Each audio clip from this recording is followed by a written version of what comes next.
Okay. Mm. I want to talk about the belly button piercing. Yeah. Okay. So, I got one, I think it was 19. Right? And I took it out, I think last winter. So it's like 34. Yeah, what is it? How old is too old to continue to wear your belly button ring? Or does it depend on your body? I mean, my body's alright, but it's directly correlated to the vaginal region okay. of the female body. Mm-hmm. It has to do with an expression of the vaginal region. If you have this or that or whatever, it basically is a woman's signal to say, this is my impression of my vagina. And you're like, okay. I've even seen a double cross, a quad piercing, Mm-hmm. a big droopy thing, the whatever. I had a dangly do on mine once or twice. A couple of dangly doos, you know, so, you know, it's one of those things where the unconscious need to express your sexuality as a woman crosses with the conscious ability to choose to have an adornment. So the belly button is the vagina. It's the vagina. So when you see a girl with this, that, and the other, you know, it just definitely just is an expression of how she feels about her vaginal, or how she feels like her vaginal should be used or viewed. And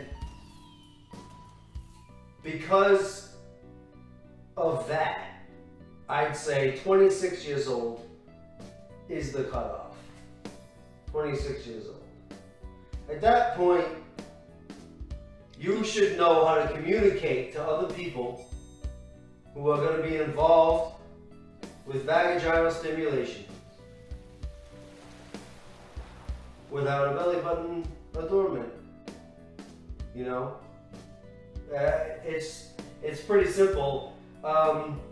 They're attractive because it's a symbol of availability. You know, if you're at the point where you've had a pierced belly button, one would assume that you are active in the realms of sensual penetrations. You know, you're sharing your body with another person who's sharing their body with you. So, the piercing shows that, you know, it's this form of breaking the hymen. It's a form of ripeness. It's definitely very, very, very sexual. But then again, it's the unconscious coming through the conscious. Mm-hmm. And then it's not superseded, but facilitated by the superconscious, which is the cultural view on this idea. Because the belly button, very, very sexual. Mm-hmm. Very sexual. So it's not like having your ears pierced and wearing something pretty. It's like, I'm going to show off this. Well, it is. No, it's not like. Well, it's. No, it's not like that. It's very much sexual. Now the belly button is about that high above the vagina, but nevertheless, it's leading that way, symmetrical. It also shows like a primordial affiliation with being. You know, that's where you came from. It's an eminence, and the vagina is the place of the origin. So it's very,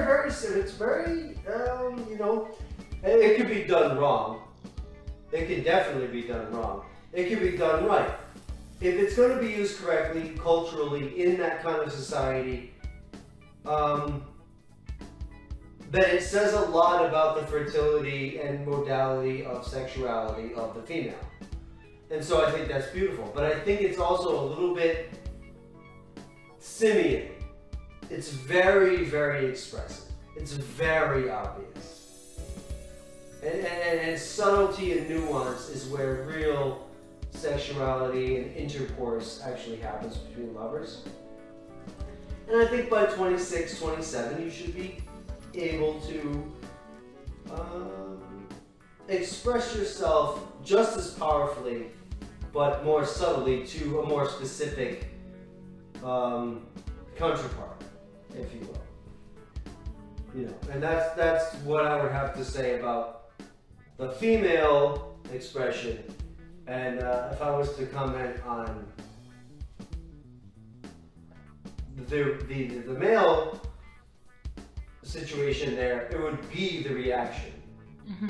So it's a catalyst, and of the sort I've described, and I do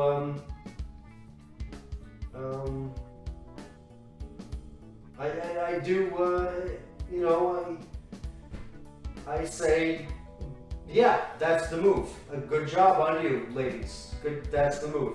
But if you push it too far, just know that you're going to start confusing the issue. I think that's fair enough. Yeah, but well done. And it traces back thousands of generations. Mm-hmm. You know, but I think that's the line. That's the purpose.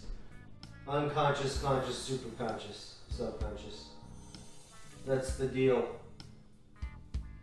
Yeah, it's a good expression. But like any other, it can be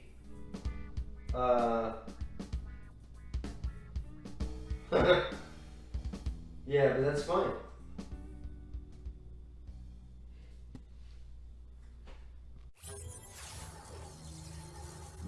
Hey everybody, thanks for watching Interview with the Husband. We know you're awesome, so subscribe and we can be awesome together.